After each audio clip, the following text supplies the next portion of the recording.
कुरान साहबे कंजुल ईमान इश्क व मोहब्बत के इमाम जिनका है हम सब पर एहसान, जिन्होंने बचाया है हमारा ईमान, जिन्हें हम प्यार से कहते हैं बरेली के अहमद रजा खान। यूं मदसरा होते हैं या रसूल अल्लाह, जमीनो जमा तुम्हारे लिए, मकीनो मका तुम्हारे लिए, चुनीनो चुना तुम्हारे लिए, बने दो जहां तुम्हारे लिए, देहन में जबां तुम्हारे लिए, बदन में है जान। कुछ भी बोलिए हाथ उठाकर, बदन में है जान। पूरा मजमा हाथ उठाकर बोले बदन में है जान, और थोड़ी सी आवाज ऊंची हो, बदन में है जान तुम्हारे लिए हम आए यहाँ, उठे भी वहां तुम्हारे लिए। तभी तो मेरे इमाम ने आगे कहा, वह जो न थे तो कुछ न था, वह जो न हो तो कुछ न हो, जान है वो जहान की, जान है तो जहान है। कसम खुदा की मेरे दोस्त, अगर वो नबी न होते तो खुदा की बारगाह तक हमें कौन ले जाता। अगर वो नबी न होते तो कुरान किस पे नाजिल होता। अगर वो नबी न होते तो कुरान की तालीमात को हमें कौन सिखाता। अगर वो नबी न होते तो माँ के कदमों के नीचे जन्नत कौन बिछाता। अगर वो नबी न होते तो बाप को जन्नत का दरवाजा कौन बताता। अगर वो नबी न होते तो बेटियों को सीने से कौन लगाता। अगर वो नबी न होते शराब की हुर्मत का ऐलान कौन करता। अगर वो नबी न होते तो जुआ खाने से निकाल कर खुदा खाने तक कौन पहुँचाता। अगर वो नबी न होते तो साहब बताओ ईमानदारी के साथ जुल्मत के दलदल से हमें कौन निकालता। अगर वो नबी न होते तो समाज में जीने का तरीका और सलीका कौन सिखाता। अगर वो नबी न होते तो इंसान को इंसानियत की मेराज तक कौन पहुंचाता। अगर वो नबी न होते तो काबे को किबला कौन बनाता। कसम खुदा की, अगर वो नबी न होते तो न ये जमीन होती, न ये आसमान होता, न ये लौ होता, न ये कलम होता, न ये शजर होता, न ये हजर होता, न शख्स होता, न कमर होता, न तुम होते, न हम होते। आज कायनात में जो कुछ भी है उस मुस्तफा जाने रहमत का सदका है, सदका है। इसलिए साहब यही वजह है आज पूरी दुनिया में आमिना के लाल की आमद की खुशी मनाई जा रही है। जमाना नबी की आमद की खुशियां मना रहा है। हजरत अल्लामा मुफ्ती अहमद यार खान नईमी ने कहा, निसार तेरी चहल पहल पर हजारों ईदें रबीउल अव्वल, सिवाए इबलीस के जहां में सभी तो खुशियां मना रहे। तो जितने लोगों को बात अच्छी लगी वो जरा एक बार दोनों हाथों को उठाकर बोल दे सुभान अल्लाह, और जरा प्यार से बोल दे सुभान अल्लाह। एक शेर मैं पढ़ता हूँ, जितना जल्दी आप समझ जाइएगा बस एक ही मिसरा में तकरीर शुरू हो जाएगा। लेकिन शर्त यह है कि आप लोगों को समझना होगा। राही बस्तवी का एक शेर है, ये जमीन नहीं होती, आसमान नहीं होता। सिर्फ जो लोग समझ गए हैं वो बोले सुभान अल्लाह। ये जमीन नहीं होती, आसमान नहीं होता। अरे मुस्तफा मुस्तफा मुस्तफा नहीं होते तो कुल जहां नहीं होता। ये ज़मीन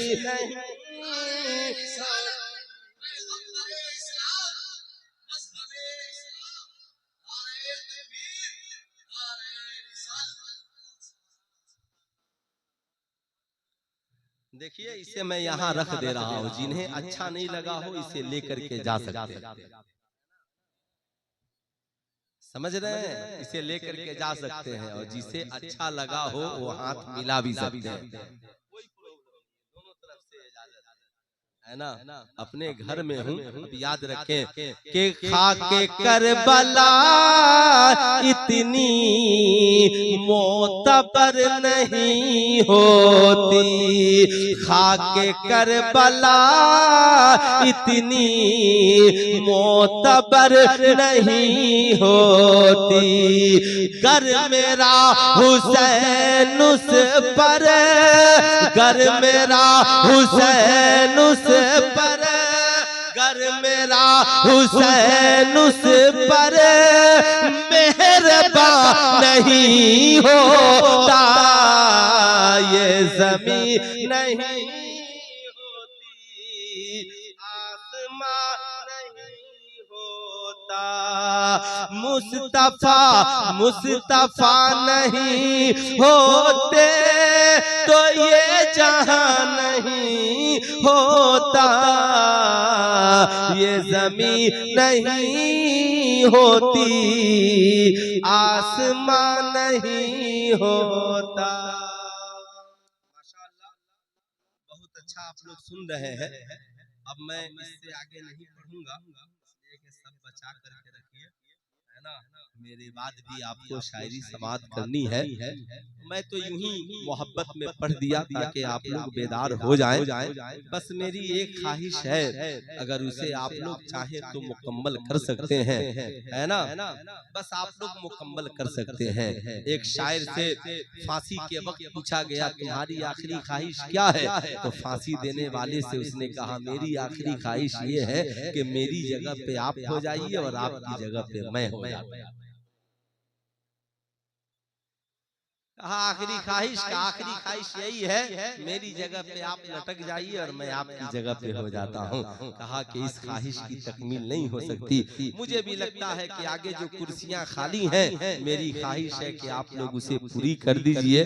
लेकिन आप लोग भी कसम खा करके बैठे हैं मौलाना साहब, आप चाहे कुछ भी कर लीजिए, आज आपकी ये ख्वाहिश पूरी नहीं होगी। लेकिन मुझे उम्मीद है आप लोग जब अपने घरों से चल कर आए हैं तो दो चार कदम जो पीछे नौजवान बैठे हैं, हाँ पीछे जरा सा, हाँ पीछे जो सबसे ज्यादा बैठे हैं ना, दो चार कदम चलकर मेरे दोस्त आगे आकर इन कुर्सियों को मुकम्मल कर लीजिए। आप नबी की महफिल को खूबसूरत बनाएंगे, मौला आपकी जिंदगी को खूबसूरत बना देगा। ऐसे देखिए मैं इतना भाव किसी को नहीं देता हूँ जितना आपको दे रहा है ना, कि आप आइए जाइए। हम लोग गए, तकरीर सुनिए, आपकी मर्जी, नहीं सुनिएगा दूसरी जगह तकरीर हो जाएगी। लेकिन अल्लामा फिरोज साहब किबला को भी देखना है, ये लोग भी तरैया से आ गए हैं, इन लोगों को भी देखना है, सबका ख्याल है। मुस्तफा जाने रहमत इस खाके गीती पर तशरीफ ला रहे हैं, तो साहब उनके बारे में नबी कैसे हैं किसी और से क्या पूछूं। चले साहब उस आमिना खातून से पूछते हैं जिनकी गोद में मुस्तफा तशरीफ लाए हैं, उस आमिना से पूछते हैं जिसने नबी के बचपन को देखा है, उस आमिना से पूछते हैं जिन्होंने नबी के नूर को देखा है। हजरत आमिना खातून कहती है ऐ पूछने वालों जानना चाहते हो मेरा ये शहजादा कैसा है, जब से मेरे पेट में आया है मुस्तफा जाने रहमत सल्लल्लाहु अलैहि वसल्लम अभी माँ के पेट में ही है कि वालिद का साया सर से उठ जाता है। हजरत आमिना खातून है, नबी की आमद जब से हुई जिस्म से खुशबू ही खुशबू निकल रही है। हजरत अब्दुल मुत्तलिब ने एक रोज पूछा आमिना क्या बात है, तेरे कमरे से बहुत खुशबू आती है, इतना खुशबू लगाती हो, लोग देखेंगे सुनेंगे तो क्या कहेंगे कि क्या कहेंगे कि अब्दुल्ला की बेवा, हजरत अब्दुल्ला की बेवा कितना खुशबू लगाती है। बोल पड़ी अब्बा हुजूर मैं खुशबू लगाती नहीं, जब से ये बच्चा मेरे पेट में है मेरे जिस्म से खुशबू आती रहती है, मुझे कपड़ा धुलने की जरूरत नहीं पड़ती, मेरे कपड़े खुद ब खुद साफ हो जाते हैं, मुझे कंघा करने की जरूरत नहीं पड़ती, मेरी जुल्फे खुद ब खुद संवर जाती है। ऐ हजरत अब्दुल मुत्तलिब हाल तो ये है मैं जहाँ से गुजरती हूँ वहाँ पे अगर दरख्त और घास सूख गए हो तो दरख्त में हरियाली आ जाती है, खुश सूखी हुई चीजें हरी भरी हो जाती है। ये बच्चा बड़ी बरकत वाला है, जब से मेरे पेट में आया है हर रोज ख्वाब में कोई न कोई बशारत देता है, ऐ आमिना तुझे मुबारक हो, तेरी गोद में कौनैन का ताजेदार आने वाला है। हजरात, दुनिया का दस्तूर है, इंसान आता दुनिया में पहले है, उसकी पैदाइश का जिक्र बाद में होता है, उसकी विलादत के चर्चे बाद में होते हैं, मगर दुनिया में सिर्फ आमिना के लाल ओ लाल है कि नबी अभी दुनिया में आए भी नहीं है। हजरत आदम से लेकर हजरत ईसा तक सारे अंबिया नबी का मीलाद पढ़ रहे हैं। आका आने वाले हैं, उनकी सूरत ऐसी होगी, उनका इखलाक ऐसा होगा, उनका किरदार ऐसा होगा। मक्के में पैदा होंगे, मदीने में हिजरत करेंगे, उनके वालिद का नाम अब्दुल्ला होगा, उनकी माँ का नाम आमिना होगा, पैदा मक्के में होंगे, हुकूमत सारी कायनात में होगी। साहब नबी आए नहीं,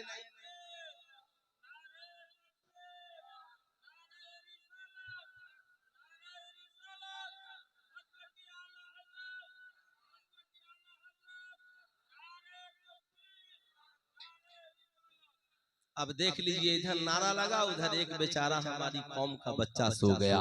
रात भर उसको मोबाइल दे दीजिए, एकदम नींद नहीं आएगी, है ना। अभी उसको मोबाइल लाके दे दीजिए ना, बेटा मोबाइल में इतना मस्त हो जाएगा, नींद नहीं आएगी। और जो ही जलसा में आया है बेचारा, क्या कहिएगा, जलसा में तो नींद आ ही जाती है। जिसे नींद नहीं आने की बीमारी हो, उसे जलसा में लेकर के आइए, इंशाअल्लाह 12 बजते बजते नींद आ जाएगी। जिसे उससे भी हार्ट बीमारी होनी नहीं आती हो, उसको जुमा के दिन पहले लेकर मस्जिद में जाइए, इंशाअल्लाह इधर खुतबा शुरू होगा, उधर नींद शुरू हो जाएगी। लोग आजकल बहुत लोग दिमाग का इलाज करा रहे हैं। इस्लाम की शहजादियों, तुम कुरान पढ़ो, पढ़ते पढ़ते नींद आ जाएगी, नमाज पढ़ो, पढ़ते पढ़ते नींद आ जाएगी। अच्छा ईमानदारी से बताइए, आप सबको अपने घर बुलाते हैं ना, दोस्त आ जाओ, भाई आ जाओ, मौलाना साहब आ जाएं, सबको बुलाना चाहते हैं, क्या आप अपने घर नबी को नहीं बुलाना चाहते? कितने लोग चाहते हैं, जरा हाथ उठाइए तो। सारे लोग चाहते हैं नबी आपके घर आए, तो नबी को बुलाने के लिए नबी के नाम की सिर्फ महफिल नहीं, बल्कि जिंदगी को नबी के उसूल के मुताबिक बनाना होगा, और अपने घर को दुरूद की महफिल से सजाना होगा। बेटी से बोलिए नबी को बुलाना है, घर में दुरूद पढ़ो। बीवी से बोलिए नबी को बुलाना है, दुरूद पढ़ो। बच्चों से बोलिए नबी को बुलाना है, दुरूद पढ़ो। पूरा खानदान दुरूद पढ़िए, इंशाअल्लाह मुस्तफा आपके घर तशरीफ ले आएगा। आप दुरूद पढ़ने वाला तो बनिए। आप सबसे बात करना चाहते हैं, नबी से मुलाकात करना नहीं चाहते। आप कहेंगे मौलाना नबी से कैसे मुलाकात होगी? दुरूद पढ़िए, नबी से मुलाकात होगी, खुदा का जवाब आएगा। इसलिए दुरूद की कसरत कीजिए। याद रखिएगा, ये नबी हैं, आए नहीं हैं, मगर मिलाद हो रहा है, और जब आ गए तो भी जमाना नबी का मिलाद पढ़ रहा है, आका का जिक्र हो रहा है। और जब नबी आज अपनी कब्र में आराम कर रहे हैं, 1400 साल का जमाना गुजर गया, फिर भी जमाना नबी का मिलाद पढ़ रहा है। आज तक आपने नहीं देखा होगा कि किसी ने नबी की बरसी मनाई हो, किसी ने नबी का 40वां मनाया हो, किसी ने नबी का चहलुम किया हो।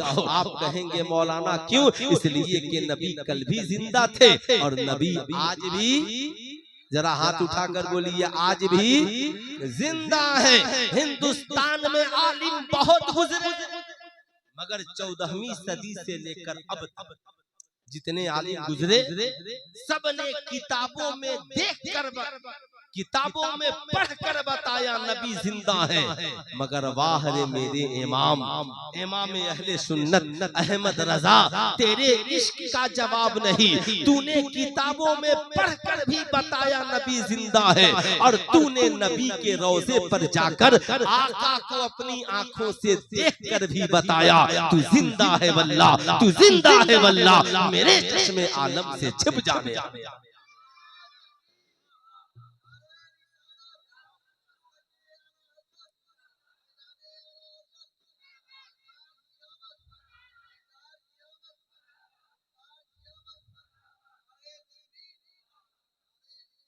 अब सुनिए, इसलिए कि आजकल मार्केट में कुछ मौलवी पैदा हो गए हैं जो कह रहे हैं कि जो मसलके आला हजरत को नहीं जानता क्या वो मुसलमान नहीं है। मैं कहता हूं, मैं नहीं कहता कि वो मुसलमान नहीं है, लेकिन शक है। जो मसलके आला हजरत क्या है पहले ये जान लीजिए। 2 मिनट में मैं बताता हूँ। मसलक रास्ते को कहते हैं और मसलके आला हजरत मतलब आला हजरत का रास्ता। आला हजरत की राह क्या है? आला हजरत का रास्ता क्या है? आला हजरत की राह पर चलेंगे मुस्तफा का दीदार होगा। आला हजरत की राह पर चलेंगे आशिक़े मुस्तफा बनेंगे। आला हजरत की राह पे चलेंगे नमाजों के पाबंद बनेंगे। आला हजरत की राह पर चलेंगे नबी से प्यार करने वाला बनेंगे। आला हजरत की राह पर चलेंगे वलियों से मोहब्बत करने वाला बनेंगे। आज कोई माई का लाल हो ये बताए, अगर भारत में बरेली के अहमद रजा का कलम नहीं उठता तो आज इतने शान से तुम जुलूसे मोहम्मदी नहीं निकालते। आज अगर अहमद रजा का कलम नहीं उठता तो आज बताओ या नबी सलाम अलैका तुम नहीं पढ़ते। आज अहमद रजा का कलम नहीं उठता तो बुजुर्गों के मज़ारों पे चादरें नहीं चढ़ती। आज अगर अहमद रजा का कलम नहीं उठता तो जमाना नबी को अपनी तरह कहता और तुम जवाब नहीं दे पाते। आज अगर बरेली के अहमद रजा का कलम नहीं उठता, जमाना कहता नबी को इल्मे गैब नहीं है, तुम जवाब नहीं दे पाते। मगर अहमद रजा आपने पूरे अहले सुन्नत वल जमात की आबरू रख ली। जरूरत पड़ी तो अरब में किताब लिखी, जरूरत पड़ी तो अजम में किताबें लिखी, जरूरत पड़ी तो मुनाजरा किया और जमाने को बताया अहमद रजा का रास्ता ये नया रास्ता नहीं। मुजद्दिद अल-फसानी जिस राह पे चले हैं उसी राह को राह रजा कहते हैं। हज़रत इमाम आज़म अबू हनीफा जिस राह पे चले हैं उसी राह को राह रजा कहते हैं। सहाबा जिस राह पर चले हैं उसी राह को राह रजा कहते हैं। और जिस राह पर सहाबा चले हैं वो जन्नत का रास्ता है। इसलिए कहने दो इस सदी में जिस राह पे अहमद रजा चले हैं ये जन्नत में जाने का रास्ता है। कसम खुदा की दूसरों के रास्ते पे चलोगे कोई तुझे राफिजियों के करीब ले जाएगा, कोई तुझे देवबंदियों के करीब ले जाएगा, कोई तुझे वहाबियों के करीब ले जाएगा, कोई तुझे खारजियों के करीब ले जाएगा। मगर अहमद रजा की राह पर चलोगे तो अहमद रजा न तुझे राफिजी बनने देंगे, न तुझे खारजी बनने देंगे, न तुझे वहाबी बनने देंगे, न तुझे देवबंदी बनने देंगे, न तुझे गुस्ताखे रसूल बनने देंगे। अहमद रजा कल भी आशिके रसूल बना रहे थे और आज भी आशिके रसूल बना रहे हैं।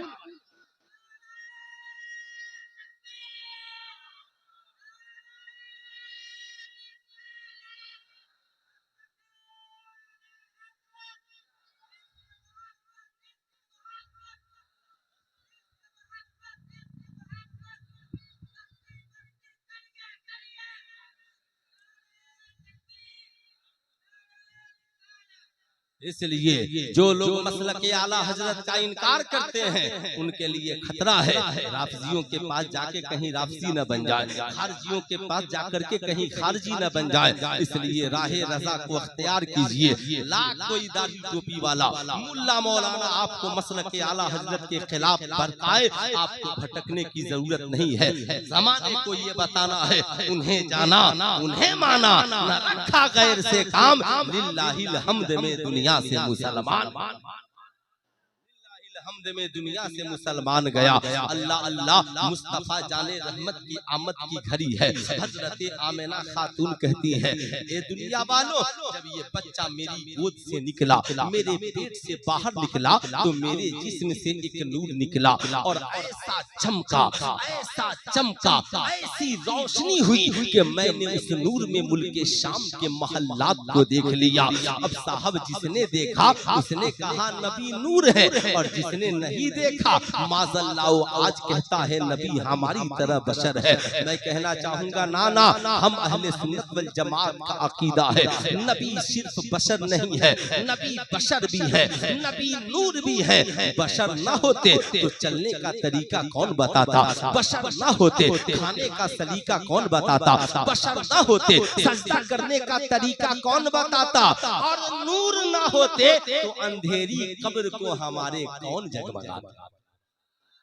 इसलिए मानना पड़ेगा नबी नूरी बशर है। अल्लाह अल्लाह, ए मेरी कौम के शहजादों, आइए हम जानना चाहते हैं, ऐ आमिना खातून, मेरे नबी ने पैदा होने के बाद पहला काम क्या किया? अल्लाह अल्लाह, नबी करीम सल्लल्लाहु अलैहि वसल्लम की वालिदा है आमिना खातून कहती हैं, दुनिया में बच्चे बहुत जन्म लेते हैं, हर बच्चा पैदा होने के बाद माँ की ममता तलाशता है, माँ की मोहब्बत को तलाशता है, माँ के प्यार को तलाशता है, माँ की खुशनुदी को तलाशता है। मगर मेरा लख्ते जिगर जब पैदा हुआ है, मेरे नूरे नजर जब पैदा हुए हैं, तो नबी ने पैदा होने के बाद सबसे पहला जो काम किया, हजरत आमिना कहती हैं, मैं शहजादे को ढूंढने लगी, मेरा शहजादा कहाँ है? मैंने न दूध पिलाया न कुछ, अभी तो नबी ने दूध भी नहीं पिया है। कहती है क्या देखता हूँ, देखती हूँ मेरा शहजादा अपनी पेशानी को जमीन पे रखा है और सजदा कर रहा है और पुकार रहा है, अल्लाहु अकबर कबीरा, अल्हम्दुलिल्लाह कसीरा, सुबहानल्लाह बुकरतम व असीला। जमाने को मेरा पैगंबर पैगाम दे रहा है, ओ दुनिया वालों, तेरी जिंदगी का मकसद, तेरी पैदाइश का मकसद ये नहीं है कि तू पैदा होने के बाद दुनियावी ऐशो इशरत में लग जाए, दुनियावी जाहो हशमत में लग जाए, दुनिया की रंगीनियों में लग जाए। नबी ने पैदा होते ही सजदा करके जमाने को बताया, ऐ दुनिया वालों, तुम्हारी जिंदगी का मकसद एक है और उस मकसद का नाम है खुदा की इबादत कर।